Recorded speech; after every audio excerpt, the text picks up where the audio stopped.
Hello guys, मैं Abubakar and you watching AB vlogs. तो guys यार बात कुछ ऐसी है कि आज की वीडियो बहुत ही इंटरेस्टिंग होने वाली है। बड़े दिनों बाद मेरी वीडियो आई है तो छोटी सी आज सोचा मैंने वीडियो बना ली, क्योंकि मेरे पास है एक पैरेट। तो मैं आज आपको अपना पैरेट दिखाने वाला हूँ। तो प्लम हेड उसका नाम है जी, वो प्लम हेड ही है एक सब। मैं आपको दिखाता हूँ, वो बोलता है भी, ये बहुत प्यारा पैरेट है। तो चलिए गाइस, बिना टाइम ज़ाया कि ये वीडियो को स्टार्ट करते हैं। अगर आपने मेरे चैनल को सब्सक्राइब नहीं किया तो सब्सक्राइब कर दे, थैंक यू। और मेरी वीडियो को लाइक कीजिए। चलिए मैं आपको अपना पैरेट दिखाता हूँ।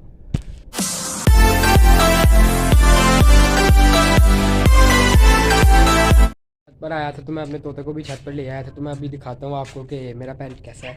ये है जी मेरा पैरेट, ये है।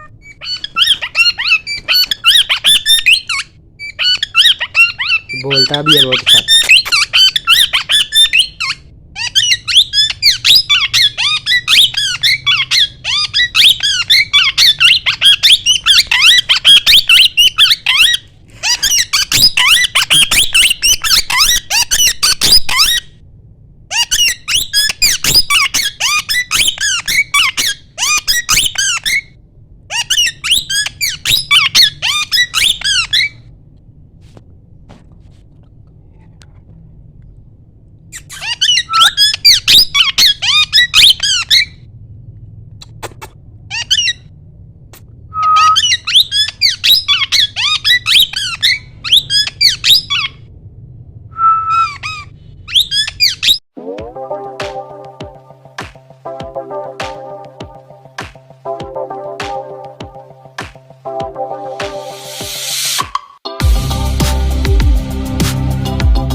जी आज की हमारी वीडियो अगर पसंद आए तो लाइक कीजिए, सब्सक्राइब कीजिए एंड इंस्टा पे फॉलो करना मत भूलिएगा। नीचे लिंक में आपको डिस्क्रिप्शन मिल जाएगा।